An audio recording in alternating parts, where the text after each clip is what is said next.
Dua pelaku pengedar sekaligus pemakai sabu-sabu diamankan saat narkoba Polres Buleleng Senin malam. Pelaku yang merupakan kakak beradik ini nekat pesta narkoba lantaran ingin merasakan sabu setelah sekian lama mendekam di lapas kelas 2B Buleleng dalam kasus yang sama.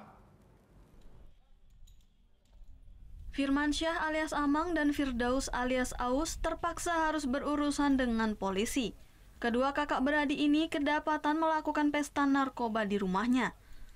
Firmansyah yang merupakan residivis kasus peredaran narkotika di kota Singaraja ternyata kembali beraksi setelah bebas dari lapas kelas 2B Buleleng 3 tahun silam. Aksi menggunakan sabu ini dilakukan tidak hanya sendirian, pelaku juga mengajak sang adik untuk menikmati sabu. Tidak hanya mengkonsumsi, kedua pelaku diduga sebagai salah satu jaringan pengedar narkotika yang ada di kota Singaraja. Yang pertama kita tangkap si A dengan barang bukti 1 paket narkoba seberat 0,37 gram.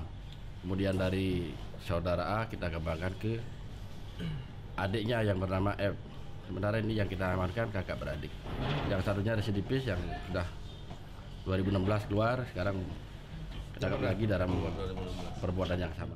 1 paket sabu dibeli Firmansyah sebesar Rp500.000. Sementara sang adik pun mengaku setiap minggunya diajak sang kakak untuk pesta sabu di rumahnya.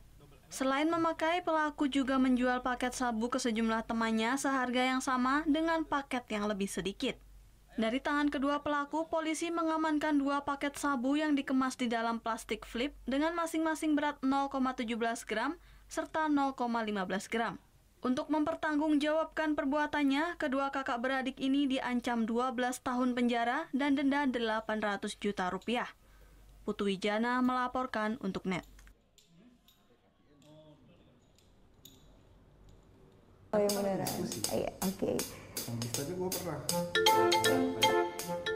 Nah, udah kan nonton beritanya? Jangan lupa di-subscribe, di-like, dan juga di-komen ya akun YouTube dari Net Bali. Terima kasih udah subscribe. Yang belum, jangan sampai lupa. Di sebelah sini nih.